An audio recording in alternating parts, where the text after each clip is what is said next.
안녕하세요. 서영주입니다. 세계 종교로 성장한 불교의 발상지인 인도에서 인구의 80% 이상이 힌두교를 믿고 있고 13% 이상이 이슬람인 반면에 불교의 인구가 미미한 것처럼 기독교의 발상지인 이스라엘에서도 인구의 75% 이상은 여전히 유대교를 믿고 있고 이슬람의 18% 정도 있는 반면에 기독교 인구는 2%에 불과하죠. 우리나라에서도 그동안 생소했던 이슬람교가 외국인 근로자 도입이나 국제 결혼이 늘어나면서 다문화 가정이 많이 늘어나고 이제 30만 명이 넘는 교세를 형성하고 있죠. 그래서 제 신앙 이야기 1편의 마지막 2회는 아브라함이라는 동일한 신앙의 시조로부터 나온 기독교, 유대교, 이슬람교라는 세 종교에 대해서 상식적인 차원에서 상호 유사점과 차이점을 이야기해보는 시간을 갖도록 하겠습니다. 유대교, 기독교, 이슬람교의 기원이 되는 아브라함은 BC 2000년경에 수메르 문명의 중심지인 우르라는 교역도시에서 우상을 만들어 파는 부모에게서 태어나서 살아오다가 75세의 나이에 하나님으로부터 믿음의 시조로 선택을 받았습니다. 하나님께서는 우상 숭배와 음란이 극치에 이르던 시대에 그 타락한 세상에서 아브라함을 선택하셨던 거죠. 그는 하나님을 유일신으로 믿었는데 그의 신앙은 아들 이삭과 손자 야곱을 거쳐서 정손자 요셉에 이르러서는 애굽으로 이주하여 계속 이어져 왔고 이 신앙이 긴 세월의 흐름 속에서 유대교라는 민족 종교로 자리 잡게 된 시기는 모세가 애굽에서 노예로 살던 유대인들을 데리고 탈출하던 때였습니다. 모세가 시내산에서 하나님으로부터 십계명과 율법을 받으면서 유대교는 하나님으로부터 선택된 자들이 직접 하나님과 맺은 계약의 종교로 자리매김하게 됐죠. 유대교는 성전에서의 기도가 중심이 되는 신앙생활을 하는 형태로 유지되다가 BC 6세기 바빌론의 포로로 끌려온 곳에 성전이 없었으니까 성서 공부에 몰두하는 배움의 종교로 거듭나게 됐습니다. 그 후로 유대교에서는 배움과 기도를 똑같은 신앙생활로 간주하고 있죠. 유대교의 역사는 구약 성경을 보면 잘 이해할 수 있을 겁니다.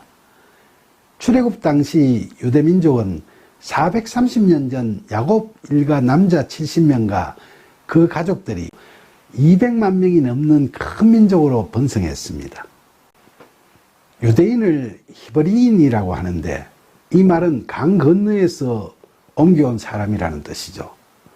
이렇게 광야에서 요단강을 건너 가나안으로 온 이스라엘 사람들은 하나님 유일 신앙을 가지고 12지파 간의 평등과 분권이 이루어진 그런 종교 공동체를 형성하고 그리스보다 400년이나 앞서서 소위 민주주의를 구가했습니다. 그런데 오늘날 중동에서 이스라엘과 팔레스타인의 악연은 출애굽한 유대인들의 가나안 입성에서부터 시작됩니다. 기존에 그 땅에 틀을 잡고 살던 팔레스타인은 성경의 블레셋 사람들이죠. 이 양자 간의 생존을 위해 땅을 차지해야 하는 전쟁은 불가피한 것이었죠. 이러한 전쟁이 잦아지면서 유대인들은 강력한 통솔력을 갖춘 왕을 요구하게 됐고 사울, 다윗, 솔로몬 같은 왕들이 통치하게 됐습니다. 솔로몬이 후궁의 우상숭배를 묵인한 죄로 하나님께서 왕국을 북이스라엘 왕국과 남유다 왕국으로 양분하셨고 이스라엘 왕국은 BC 722년에 아시리아에게 멸망한 후 그들의 혼혈 정책으로 말미암아 백성들이 사마리아인이라고 불리게 됐죠. 그래서 성경에 보듯이 유대 바리새인들이 이들을 잡종이라고 멸시하게 됐죠. 유다 왕국은 BC 601년 바빌로니아의 속국이 되고 BC 597년 예루살렘이 함락되었으며 1차 바빌론 유배가 있었죠. BC 582년에는 2차 바빌론 유배가 있었는데 유대인 상류층 대부분인 4만 5천여 명이 포로가 됐고 결국 유다 왕국은 멸망하게 됐죠. 그때 잡혀가지 않았던 자들은 뿔뿔이 흩어졌는데 그때 이후로 1948년 이스라엘이 건국될 때까지 유대인들은 디아스포라, 즉 유대 본토에서 벗어나 세계에 전역으로 흩어져가는 방랑자, 유랑자의 신세가 됐던 거죠. 바빌론 유배 시에 유대인 포로들에게는 종교의 자유는 있었으나 성전이 없었기 때문에 성경 해석을 통해서 믿음을 갖고 하나님의 가르침인 율법을 지켜가는 것이 중요하게 됐죠. 그래서 지금도 유대교는 학자인 랍비만 있지 성직자가 없습니다.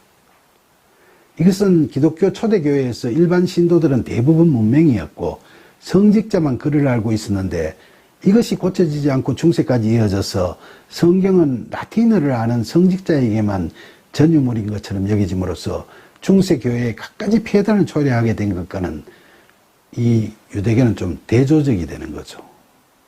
말하자면 십수세기 동안 기독교는 문명을 방치해서 중세교회의 타락을 초래했던 반면에 유대교를 믿던 유대인들은 13세부터 글을 잃게 한 교육의 힘이 장기간 축적이 돼가지고 엄청난 에너지를 내재한 민족이 됐고 오늘날에도 그 유대인들이 세계의 경제계, 학계 등에서 많은 활약을 하고 있죠.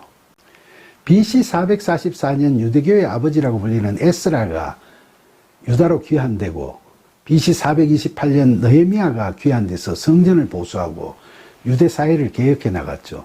그들은 이방인과 혼인을 금지하고 토라 편집을 완성하고 모세 율법을 준수하며 특히 안식일을 준수로 신앙의 고백을 강하게 붙잡기 시작했습니다. 그들은 자신들의 히브리어와 바빌론 언어인 아람어를 공용어로 해서 예루살렘과 바빌론에 민족의 기틀을 마련했고 이때부터 유대인들은 세계 경제를 주도해온 알렉산드리아, 바그다드, 코르도바, 암스테르담 그리고 런던, 뉴욕과 같은 곳에 몰려 살게 됐죠.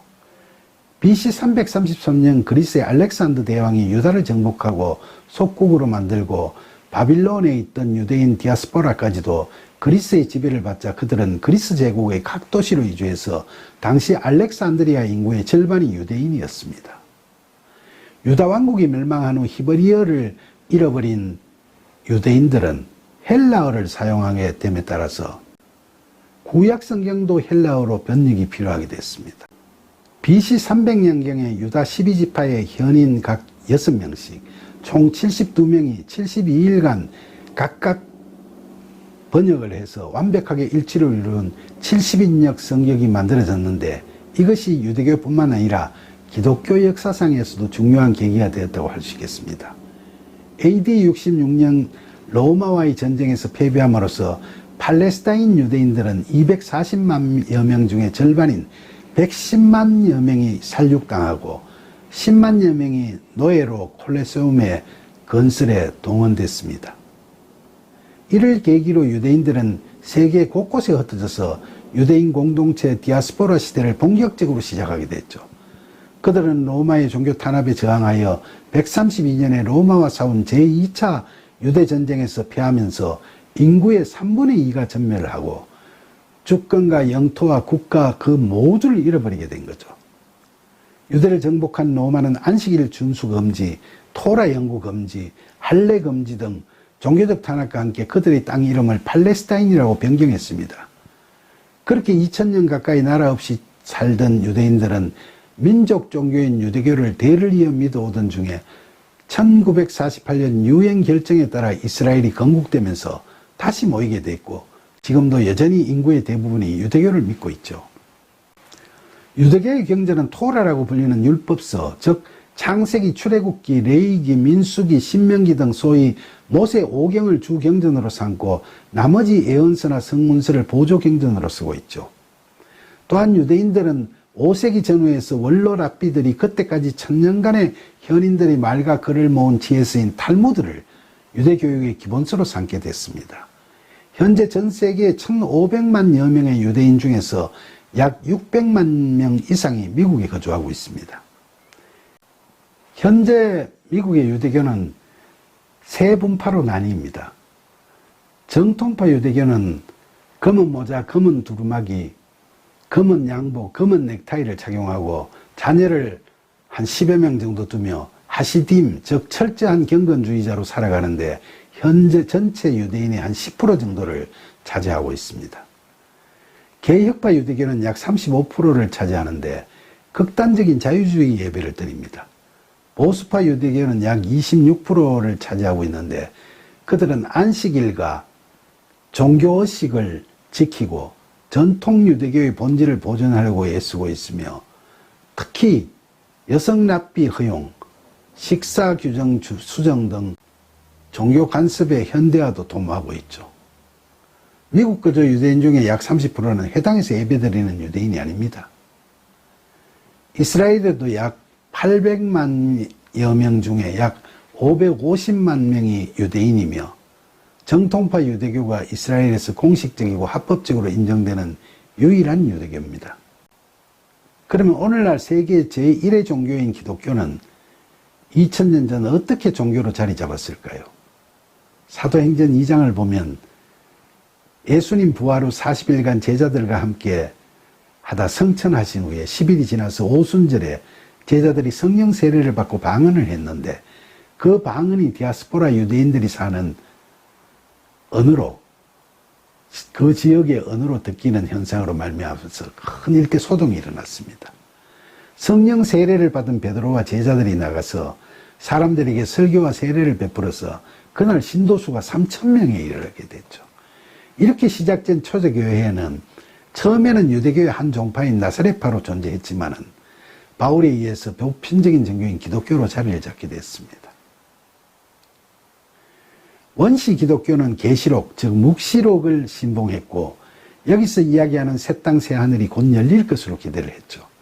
그러나 사도 바울은 기독교 사상의 방향을 예수 그리스도와의 연합, 새로운 피조물로서의 구원, 하나님 나라의 현재성 등에 중점을 두고 주변 전도 지역에 당시 헬라 사상들과 접목함으로써 기독교를 유대인만의 종교에서 세계적인 보편적 종교로 발전시켜 나갔습니다.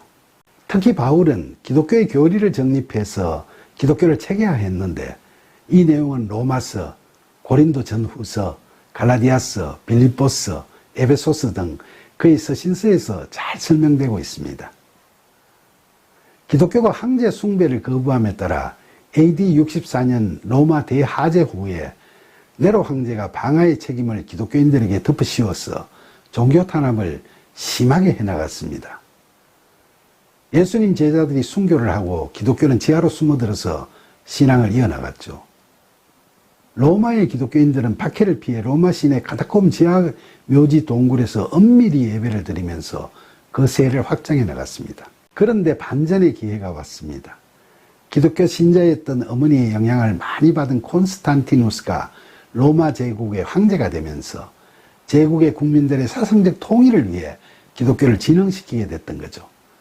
황제가 직접 교회를 다스리며 교회를 보편적이라는 뜻의 가톨릭이라고 불렀죠. 교회법이 곧 국법이 되고 일요일이 공식 휴일로 돼서 예배를 보도록 했습니다. 로마인이 태양신을 섬기는 축일인 12월 25일을 예수님의 탄생일인 크리스마스로 정하고 그날을 기념했죠. 그렇게 하면서 로마 제국 인구의 20%가 기독교를 믿게 됐습니다.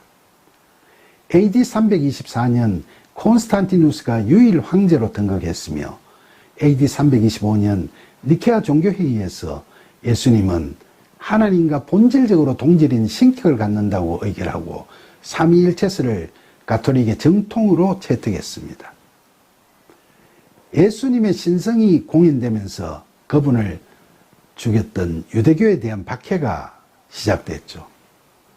또 로마 제국 수도를 비잔티움으로 옮기고 로마를 대신해서 콘스탄티노플이 기독교의 새로운 수도가 됐습니다. 비잔티움에서 도시명이 개칭된 콘스탄티노플이 오늘날 터키의 이스탄불이죠. 그리고 AD 392년 테오도시우스 황제 때 기독교를 로마 국교로 채택하였고 교회는 라틴어를 사용하며 지하 묘지 대신 교회에서 이제 예배를 보게 됐습니다. 로마 제국은 395년 동로마와 서로마로 분열됐고 476년 서로마가 게르만 민족으로에게 망하자 기독교인들이 예루살렘으로 대거 피난을 함에 따라서 원래 유대교의 입지는 더 축소가 되고 유입된 기독교인들이 유대인들에 대한 박해가 심화됐죠. AD 730년 동로마 제국 레오 3세가 성상을 우상 숭배로 보고 금지령을 내렸는데 로마 교황청이 게르만족 포교를 위해서 성상이 필요하다고 반발함에 따라서 로마 가톨릭 교회에 콘스탄티노플, 예루살렘, 안디옥, 알렉산드리아 등 4개 교회가 연합해서 동방정교회를 이루었습니다.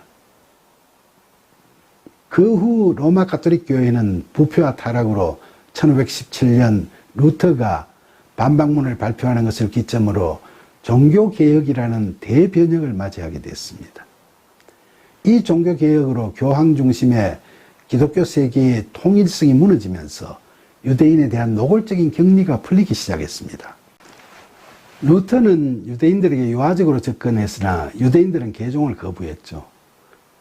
그러자 루터가 거세게 유대인들을 비난하게 됐는데 이게 독일의 유대인 박해의 뿌리가 됐다는 이야기도 있습니다만 확인할 길은 없죠. 칼뱅은 상업이 융성하던 네덜란드의 교파가 확산되면서 인간은 스스로의 구원을 확신하면서 세속적인 직업활동과 검역적이고 합리적인 일상생활을 영위해야 함을 강조함으로써 근대적인 직업관과 생활윤리를 제공해서 근대사회의 발전에 기여했다는 평가를 받고 있습니다. 칼뱅은 유대인 상인들도 이런 틀에 맞추어서 지지했습니다. 칼뱅은 영국 청교도 혁명의 사상적 지주가 됐으며 오늘날에도 정통주의 개신교회의 신학적 지주로 자리매김하고 있죠. 개신교회의 신학사조는 이들 종교개혁가의 정통주의 신학에 이어 18, 19세기에 와서 과학이 발전되고 계몽주의 사상이 시대정신으로 자리 잡으면서 예수님의 그리스도성보다는 예수성에 중심을 두는 자유주의 신학이 대두되었고 이에 반발하여 태동된 근본주의 신학 그리고 이런 근본주의를 비판하면서 나온 신보험주의 신학 그리고 자유주의 신학에 맞서서 그리스도성과 예수성을 동시에 강조하며 진리의 유일성을 견제함으로써 정통주의를 발전시켜 이어가는 칼 바르트나 폴 틸리 같은 신학자들로 대표되는 신정통주의 신학 등으로 다양하게 이어져 오고 있죠. 2013년도 세계 종교인 분포를 보면 기독교 교인은 약 23억 5천만 명으로 세계 전체 인구의 약 70억 명의 약 33%를 차지하고 있습니다. 그 중에 가톨릭이 약 12억 명, 개신교가 약 4억 4천만 명, 그리고 기타 전교회, 성공회, 독립교회 등이 차지하고 있죠. 기독교에 대해서는 지금까지 수십 회에 걸쳐서 이야기를 나누었고 해서 여기서는 세계적 종교로 자리 잡아온 가정만을 간략하게 말씀드렸습니다. 그럼 오늘은 여기까지 하고 다음 시간에 이어서 이야기를 나누도록 하겠습니다. 감사합니다.